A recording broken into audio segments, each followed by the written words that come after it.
News చూస్తున్నాం. AP సీఎంగా TDP అధినేత చంద్రబాబు ప్రమాణ స్వీకారం నేపథ్యంలో అమరావతి పడవల అసోసియేషన్ ఆధ్వర్యంలో పడవల ర్యాలీ నిర్వహిస్తున్నారు.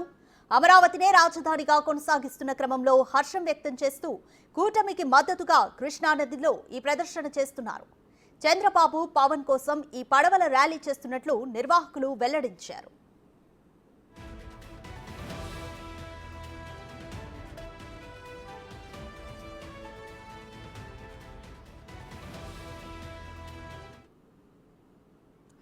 పడవల ర్యాలీకి సంబంధించి మరింత సమాచారం మా ప్రతినిధి సాయి శంకర్ అందిస్తారు. సాయి శంకర్, ఎంతమంది పడవలు ఈ ర్యాలీలో పాల్గొన్నారు? ఎంతమంది పడవల యజమానులు ఇందులో ఈ ర్యాలీలో పాల్గొన్నారు? కంప్లీట్ డీటెయిల్స్ ఏంటి? కూటమి అభ్యర్థుల ప్రమాణ స్వీకారం నేపథ్యంలో ప్రస్తుతం ఇక్కడ అమరావతి ఇసుక పడవల యాజమాన్యాలు ఏవైతే ఉన్నాయో వాళ్ళు హర్షం వ్యక్తం చేస్తూ ఈ విజయాన్ని తమ విజయంగా భావిస్తూ కూడా పెద్ద ఎత్తున కూడా చంద్రబాబు ప్రమాణ స్వీకారానికి శుభాకాంక్షలు తెలుపుతూ ర్యాలీని అయితే నిర్వహిస్తున్నటువంటి పరిస్థితి ఉంది. పెద్ద సంఖ్యలో కూడా ఈ యాజమాన్యానికి సంబంధించినటువంటి పడవలన్నీ కూడా ఈ ర్యాలీలో పాల్గొంటున్నటువంటి పరిస్థితులు ప్రస్తుతం ఉన్నాయి.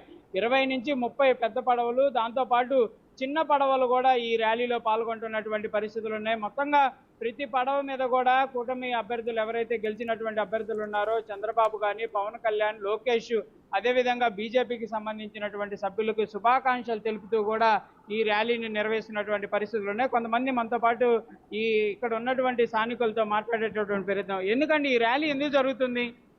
ఇది మన ఆంధ్రప్రదేశ్ యొక్క విజయం. 5 సంవత్సరాల నుంచి కూడా రాష్ట్రం మామూలు బాధలు పడాల ప్రజలు. వాళ్ళందరూ తన ఓటుతోటి బాబు గారి యొక్క విజయాన్ని చూపించారు. అది 164 మంది ఎమ్మెల్యేలు గెలవడం, ఎంపీలు గెలవడం, ఇన్ని సీట్లు కైవసం చేసుకుని, అది చిన్న చిన్న మెజారిటీలతో కాదు, వేలల్లో లక్షల్లో మెజారిటీలు తెచ్చుకున్నారు. అది ఏంటంటే ఆంధ్ర రాష్ట్రంలో ప్రజలు విసిగిపోయి గత ప్రభుత్వంలో పడ్డ బాధలన్నీ గుర్తు చేసుకుని మళ్ళీ నారా చంద్రబాబు నాయుడు గారిని ముఖ్యమంత్రిగా చూడాలని ఈ విజయాన్ని ఈ ఆంధ్ర రాష్ట్రానికి అంకితం చేస్తూ ఈ ర్యాలీ చేయడం జరుగుతుందండి. ఇప్పుడు ఈ ఇసుక పడవల ర్యాలీ అంటే ఫస్ట్ రాష్ట్రం జగన్మోహన్ రెడ్డి గారి ప్రభుత్వం వచ్చిన తర్వాత ఇసుక వల్ల చాలా మంది కార్మికులు ఇబ్బందులు పడ్డారు. అదే బాబు గారు మళ్ళీ ఉచిత ఇసుక పెట్టారు. దాని ద్వారా మళ్ళీ కార్మికులందరికీ పనులు దొరికి అందరూ కూడా హ్యాపీగా ఉంటారు అనే ఒక సంక్షేమం కోసం చేస్తున్న ప్రోగ్రామ్ అండి ఇది.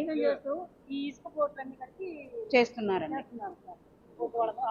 చెప్పండి, ఎట్లా అంటే మామూలుగా బండ్ల ర్యాలీలు, కార్ల ర్యాలీలే చాలా వ్యవసాయప్రాయం, కానీ పడవలకి ఈ పెట్రోల్, డీజిల్ ఇవన్నీ కొట్టడం, కానీ ఎందుకు ఇంత పెద్ద ఎత్తున ఈ సంబరాలు అనుకోదు సార్? ఇది ఇప్పుడు మీరు ఈ ఒక్కసారికే మీరు ఈ లెక్క పెట్రోల్ ఇంత ఖర్చు అని లెక్కేస్తున్నారు. ఈ 5 సంవత్సరాల నుంచి వీళ్ళకి వ్యాపారాలు లేక ఎంత నాశపోయారు.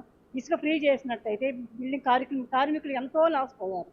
దాంతో పోల్చుకుంటే ఇది పెద్ద నష్టం కూడా కాదు. వీళ్ళ సంతోషం కొద్దీ ఇది ఖర్చు పెడుతున్నారు. ఈ హర్షం వ్యక్తం చేస్తున్నారు. చంద్రబాబు నాయుడు గారికి మద్దతుగా హర్షం వ్యక్తం చేస్తూ పెడుతున్నారు. ఇది ఖర్చు కింద కూడా వాళ్ళు లెక్క ఇస్తారు. మరికొద్ది సేపట్లో చంద్రబాబు 4వ సీఎంగా కూడా ప్రమాణ స్వీకారం చేస్తున్న నేపథ్యంలో ఎలా ఫీల్ అవుతున్నారు మీరంతా కూడా? జనవరి 4 నుంచి ఈ రోజు వరకు జూన్ 4 నుంచి సంబరాలు అయితే ఆగలేదు సార్.